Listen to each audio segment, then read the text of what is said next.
Hello wadau wetu wa KingoFarm, tunawapenda sana na tunawakaribisha sana kwenye channel yetu. Muendelee kujifunza makala mbalimbali za ufugaji. Sasa leo nitakuelekeza makosa matano ambayo huwa yanaua kuku taratibu. Vitu ambavyo kama utakuwa unavipuuzia kwenye banda lako au kwenye kuku wako ambao wale unawafuga kwa wakati huo, basi ujue kabisa unawaua kuku taratibu. Na hii utaijuaje?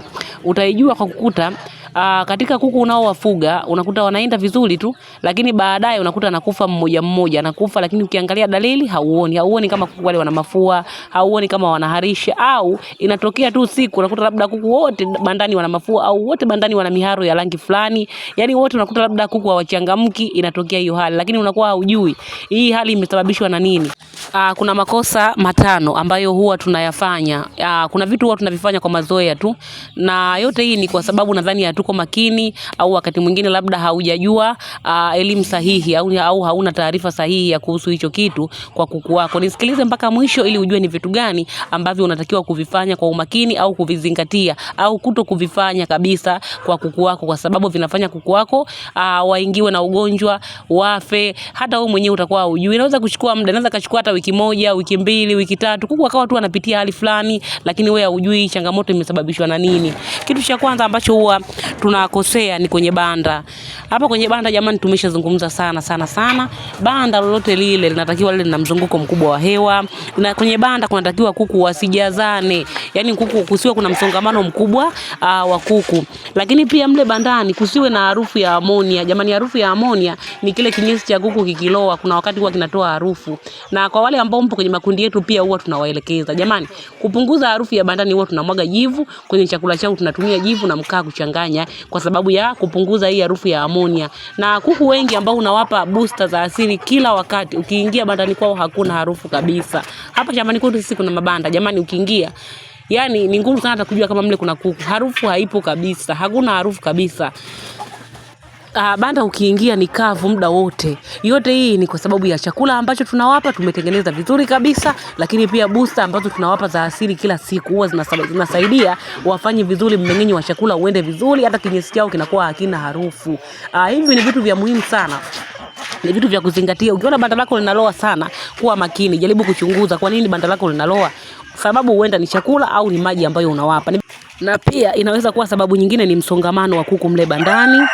Hivyo vyote huwa vinasababisha banda lako leo linaloa. Kuku wakisongamana wanapata stress. Wakipata stress wanakuwa wanahara tu, wanajisaidia kinyesi cha muharo. Unaweza kuwa muharo mweupe au kama ule wachokaa mara kwa mara, kwa hiyo vinapelekea banda kuloa. Na kuku wakijazana pia banda linaloa hivyo. Kwa hiyo ni vitu vya muhimu sana kuangalia. Ukiachilia hizi dalili, yani ukiachilia vitu kama hivi viwe vinaendelea kuwepo bandani kwako, utakuta kuku wako wanakufa vifo vya ghafla na hujui kuku wako wanaumwa nini, kwa sababu kuku wanakuwa wameteseka kwa muda mrefu, baadaye wanaanguka tu wanakufa. Na kwa wale ambao mpo kwenye kundi letu jamani, ili kundi huwa tunaonyesha kila siku jinsi ambavyo sisi tunawahudumia kuku wetu kwa zaidi ya 90% kwa kutumia mimea. Broiler, chotara, kienyeji wote tunatumia kwa zaidi ya 90% mimea mbalimbali. Na kila siku kwenye kundi tunaonyesha, labda leo tumewapa mwarobaini, kesho tukawapa mpapai, kesho tukawapa cactus. Yote tunaonyesha kila siku ili kuhakikisha wafugaji wengi wanaenda kutumia hivi vitu kwa sababu vina matokeo mazuri. Lakini pia kitu kingine, matumizi ya hii mimea jamani inapunguza gharama za ufugaji kwa asilimia kubwa sana. Yani kwa asilimia kubwa, kile kipengele cha vitamini za asili, vitamini za dukani, vitamini za asili, booster kinapungua kwa asilimia kubwa sana, na kuku wako wanakuwa wazuri kabisa. Kwa hiyo ni vitu muhimu sana jamani. Jiungeni na ile kundi. Ada 8,000 kwa muda wa miezi miwili. Utapata ushauri, utapata elimu ya kufuga kuku, utaona jinsi ambavyo sisi tunawahudumia vifaranga wetu mpaka wanakuwa kuku wakubwa kwa kutumia mimea kwenye maji yao, kwenye chakula. Tunaonyesha yote jinsi ambavyo tunayafanya, unasikiliza, unauliza maswali, unajibiwa. Ada yake ni 8,000 tu kwa muda wa miezi miwili. Na pia makosa mengine ambayo huwa tunayafanya jamani ni wakati ule wa kulea vifaranga, ile burda ya kulelea vifaranga. Hakikisha burda yako jamani inakuwa ina joto la wastani, joto ambalo vifaranga wanalihitaji. Lisiwe joto kali sana au kusiwe kuna baridi kali.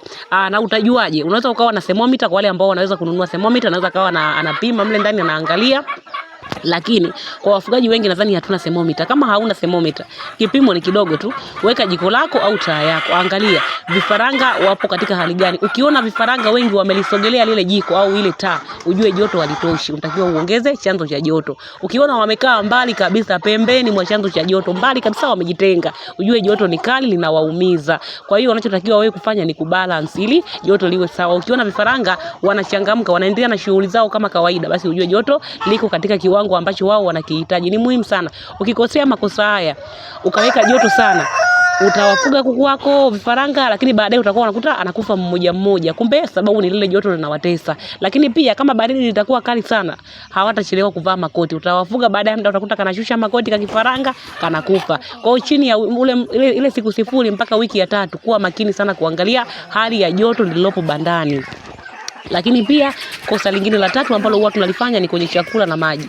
Hapa jamani, chakula, wape chakula kilichotengenezwa vizuri. Usiwape tu pumba ukaona wana survive. Ile hali ya kuwapa pumba wana survive huwa inawatesa, yani au inawakera. Wanaendelea, baadaye unakuta wanadumaa, wanashusha makoti au hawatagi vizuri, hawanenepi vizuri, wanakufa. Kwa hiyo ni vitu vya muhimu sana. Wape chakula, tengeneza vizuri, weka virutubisho vyote muhimu kwa uwiano sahihi ambao wao wanauhitaji kutokana na umri wao, lakini pia wape maji safi na salama ambayo yana booster za asili, vitamini za asili au vitamini za dukani. Usiwape kuku wako maji matupu, yani usiwape kabisa maji matupu. Kama hauna vitamini ya dukani, tengeneza za asili. Ziko vizuri, kuku wako wataenda vizuri kabisa. Kwa hiyo ni sehemu muhimu sana ya kuzingatia. Kama huwezi kutengeneza chakula, nunua vitabu vyetu. Tuna vitabu vyenye mwongozo wa kuwafuga pamoja na chakula, lakini pia tuna vitabu vya tiba za asili. Kila kitabu ni 10,000 tu. Ukilipia unatumia soft copy ya kitabu kwa njia ya WhatsApp na unafuga vizuri kabisa kwa raha na kuku wako wanaendelea vizuri kabisa.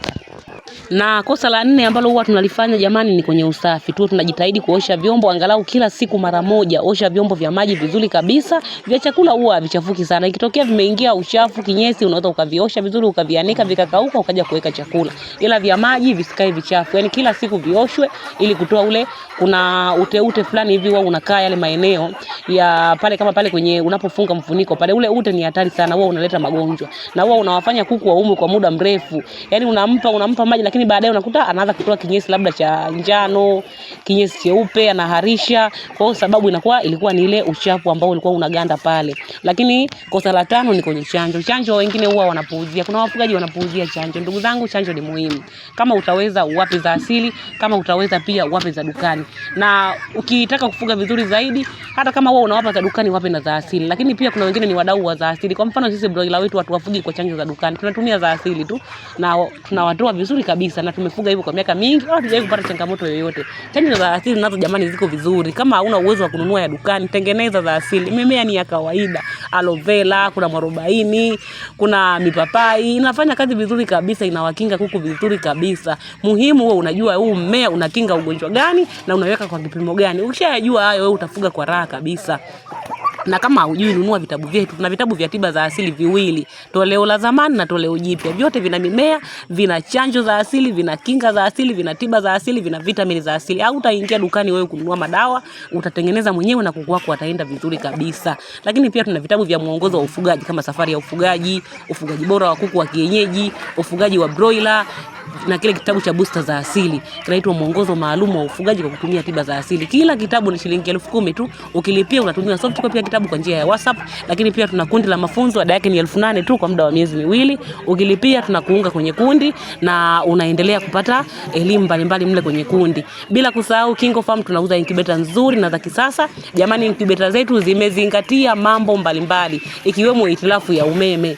Kama hapo ulipo panakata umeme kuanzia masaa 3 mpaka masaa 8, hiyo sio changamoto. Ila kama ni zaidi ya masaa 8 utaelekezwa nini ufanye. Kwa wale watu waliopo vijijini ambaye anaona hana uwezo wa kununua sola, lakini kwake umeme huwa unakata walau mara 1 au mara 2 kwa siku, basi hiyo inakuwa sio changamoto. Hizi incubator zitakufaa. Ni incubator nzuri jamani, zinatunza joto kwa muda mrefu, lakini pia ufanisi wake ni zaidi ya 90%. Na pia ulaji wa umeme ni kidogo sana. Kama unahitaji incubator zetu, tupigie pia. Tunatengeneza kwa order, unaweka order, unatengenezea, unasafirishiwa popote ulipo. Kama unahitaji huduma zetu, chukua namba kwenye video na utupigie au ututumie ujumbe.